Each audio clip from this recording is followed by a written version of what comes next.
الله وبركاته. اللهم صل وسلم وبارك على سيدنا محمد وعلى اله وصحبه اجمعين. ازيكم يا حبايبي؟ عاملين ايه النهارده؟ يا رب تكونوا بخير. كل سنه وانتم طيبين. ليله جميله من ليالي رمضان وفطار جديد وليله جديده. ويلا على طول نسمي بسم الله ونشوف هنعمل ايه فطار النهارده. ان شاء الله يا حبايبي هنعمل ايه؟ هنعمل فراخ اللي كنا شايلينها مع بعض من تجهيزات رمضان والحاجات اللي كنا متبلينها كده وشايلينها سوا. هنعمل الفراخ النهارده اللي هي دي، انتوا عارفينها، هفتحها لكم دلوقتي وهتشوفوها. تمام. هنستخدم ايه معاها النهارده للطبخه الحلوه دي؟ هنحط معاها النهارده، هنعمل بطاطس، هنعملها صينيه مع كوسه وبصل وطماطم وفلفل اخضر وثوم وزيت. ودي توابل الفراخ اللي كنا عاملينها في حلقه التوابل والبهارات. تمام. وكمان هستخدم معاها فلفل اسود. انا مش محتاجه اي توابل تاني مع التوابل دي. ليه؟ عشان دي فيها كل التوابل اللي انا محتاجه لها. وكمان النهارده هنعمل جنبها رز حبه وحبه.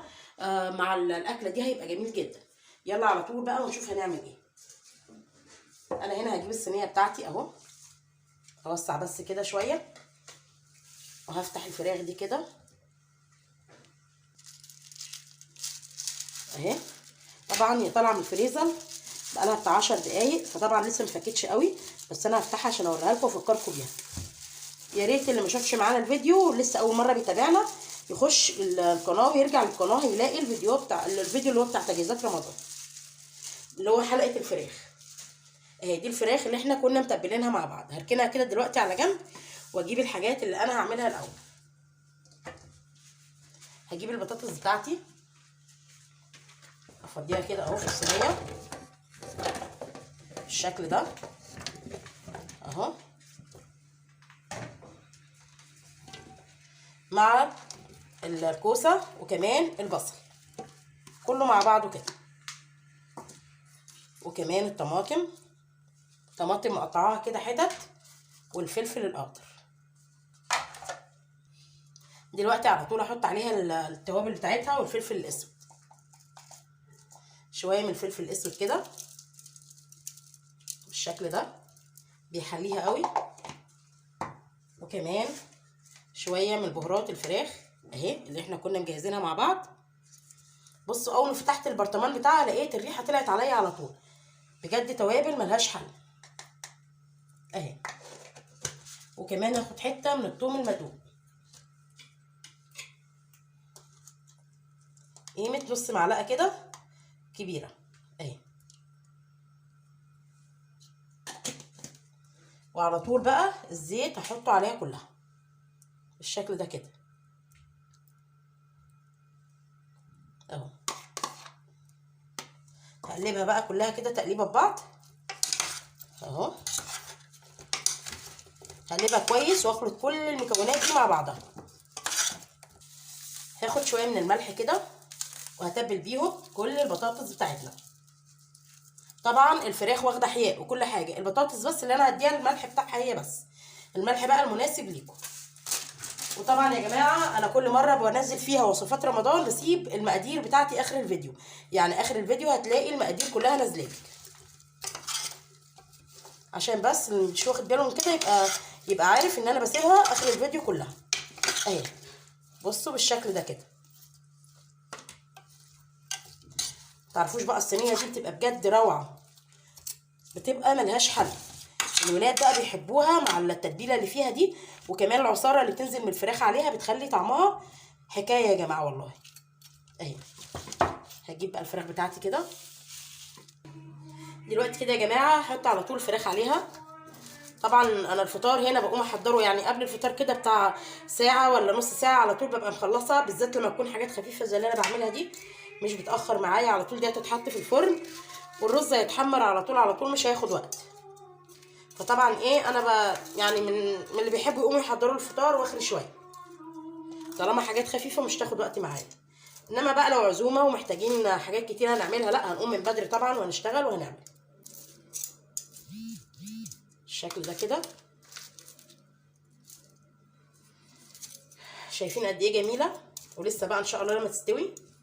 طبعا اي تتبيله وحاجات زي كده انا مش بسيبها، بحطها كده معاها كلها اهي بس كده. دلوقتي حبايبي على طول بقى هحط لها رشه من الزيت خفيفه كده، وبعدين هحطها على طول في الفرن اللي انا مشغلاه. طبعا انا مشغله الفرن جنبي قبليها بربع ساعه عشان يبقى سخن كده على طول، يبقى الفطار يجهز معايا بسرعه بالشكل ده كده.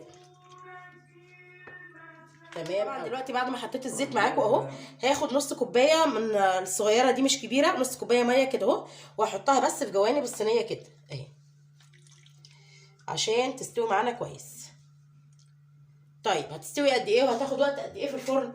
انا هحطها في الفرن دي من ساعه لساعه ونص على حسب ما الاقيها احمرت معايا كويس، واحط شوكه كده في البطاطس الاقيها استوت، ساعتها هعرف ان هي كده تمام وجاهزه للاكل. احطها في الفرن ان شاء الله وارجع لكم تاني. انا هنا جبت الحله اللي هعمل فيها الرز بعد ما حطينا كده الفراخ في الفرن وخلاص وقربت تستوي. هنعمل دلوقتي الرز. حطيت في الحله دي بعد ما سخنت شويه من الزيت، وكمان هحط عليها معلقه من السمنه البلدي اللي انا مسيحاها اهي. ان شاء الله هبقى انزل لكم فيديو عن تسيح السمنه قريب اهو بالشكل ده كده. وعلى طول هجيب الرز بتاعي. طبعا انا هنا هعمله حبايه وحبايه، فانا هاخد ايه شويه كده صغيرين من الرز اهو، وهشيل الباقي كده على جنب لحد ما دول يحمروا ويدوني اللون الحلو الذهبي ده اللي انا عايزاه. عشان اللون الذهبي الحلو اللي انا محتاجاه له اهو. دلوقتي على طول احط الرز عليه بالشكل ده كده. طبعا الرز ده انا كنت غسلاه من قبل ما احط اللي انا حمرته ده، وانا كنت غاسله الرز اهو. طلعه كله كده اهو، صفيه من باقي الميه دي بالشكل ده واقلبه على طول اهو. هقلبه كده شويه كام تقليبه لحد بس ما يتبدل شويه معايا، وبعدين على طول هحط له الميه او الشوربه الموجوده حبايبي. ودلوقتي كده خلاص الرز اتبدر معايا اهو بقى كويس قوي. على طول دلوقتي هديله الشوربه بتاعته اهي بالشكل ده كده. طيب دلوقتي انا بقى هحط له الملح بتاعه اللي هو المظبوط اللي محتاجه، وبعدين على طول اغطي عليه واسيبه يتشرب واوريكم الاكل ان شاء الله في الشكل النهائي. حبايبي يلا دلوقتي بقى نعمل ايه قبل ما نجيب الاكل كده ونحضر سفرتنا. نعمل شويه عصير كده سهله على طول مع بعض. هنعمل ايه النهارده؟ العصير بتاعنا زي ما انتم شايفين كده، انا جايبه قمر الدين، كنت بلاه من بالليل وخليته كده اتنقع معايا كويس لحد ما داب في الميه ودوبته حلو قوي، وبعدين حليته بشويه من السكر مع الميه كده بتاعته اللي انا كنت نقعاه فيها. وكمان عندي هنا بلح مفصصاه، بلح ناشف وغسلاه كويس، وكمان فواكه اللي هي التين اللي هو المجفف ومشمش مجفف وقراصيا برده. هحط كل ده مع بعض على العصير بتاعي. بسم الله اهو. ده بقى المشروب المعروف على طول في رمضان، بنعمله على طول على سفرتنا.